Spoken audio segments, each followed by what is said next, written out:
മലയാള സ്വരാക്ഷരങ്ങളും അവയുടെ ചിഹ്നങ്ങളുമാണ് ഈ വീഡിയോയിൽ ഉൾപ്പെടുത്തിയിരിക്കുന്നത്. ഇതിൽ ഇടതുവശത്തുള്ളത് മലയാള സ്വരാക്ഷരവും അതിൻ്റെ വലതുവശത്തായിട്ടുള്ളത് അതിൻ്റെ ചിഹ്നവുമാണ്. അതിൽ ഡോട്ട് ഡോട്ട് ഇട്ടിട്ട് വട്ടം ഇട്ടിട്ടുണ്ടാവും. അത് എന്ന് പറയുന്ന അക്ഷരത്തെ പ്രതിദാനം ചെയ്യുന്നതാണ്. ഇത് ആയാണ്. ആയ്ക്ക് പ്രത്യേകിച്ച് ചിഹ്നങ്ങളൊന്നുമില്ല. അടുത്തതായിട്ടുള്ള ആ എന്നുള്ളതാണ്. വലതുവശത്തായിട്ട് കാണുന്ന ദീർഘം ആ എന്നതിനെ റെപ്രസെൻ്റ് ചെയ്യുന്നു. അടുത്ത ഈക്കുള്ള ചിഹ്നമാണത്. അടുത്ത് ഈ എന്നുള്ളത് ചുരുട്ടിയിട്ടുള്ള ഒരു വള്ളിയാണുള്ളത്. പിന്നെ ഊവാണുള്ളത്. ഊവിന് ഉള്ള ചിഹ്നം കാണാം. പിന്നെ അടുത്ത ഊന്ന് വരുമ്പോൾ ഒന്നുകൂടെ ചുറ്റിക്കെട്ടി വള്ളിയായിട്ട് ചുറ്റിക്കെട്ടിയിട്ടായിരിക്കും ഉണ്ടാവുക. റ് എന്നുള്ളതിൻ്റെ ചിഹ്നമാണത്. എ എന്നുള്ളതിന് ഉള്ള ചിഹ്നമാണ് വലതുവശത്തുള്ളത്. എ എന്നുള്ളതിൻ്റെ ചിഹ്നമാണ് ഒരു ഫോൺ പോലെ എടുക്കുന്നുള്ളത്.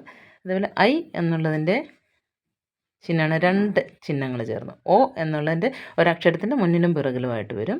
അത് നീട്ടി പറയുമ്പോൾ ഓന്ന് നീട്ടി പറയുമ്പം മുന്നിലും പിറകിലുമായിട്ട് രണ്ട് ചിഹ്നങ്ങൾ. ഔ എന്ന് പറയുമ്പോൾ അതേ ചിഹ്നം തന്നെ ഇവിടെ ഉപയോഗിക്കുന്നുണ്ട്. ഔ അം എന്നതിന് അനുസാരം ഒരു ചെറിയൊരു പൂജ്യം പോലെ ഇട്ട് കൊടുത്തിട്ട് അടുത്തത് വിസർഗം. അതെന്ന് പറയുന്നത് പിന്നെ നമ്മൾ സംസ്കൃതത്തിലൊക്കെ കാണുന്ന ചിഹ്നങ്ങളാണിത്.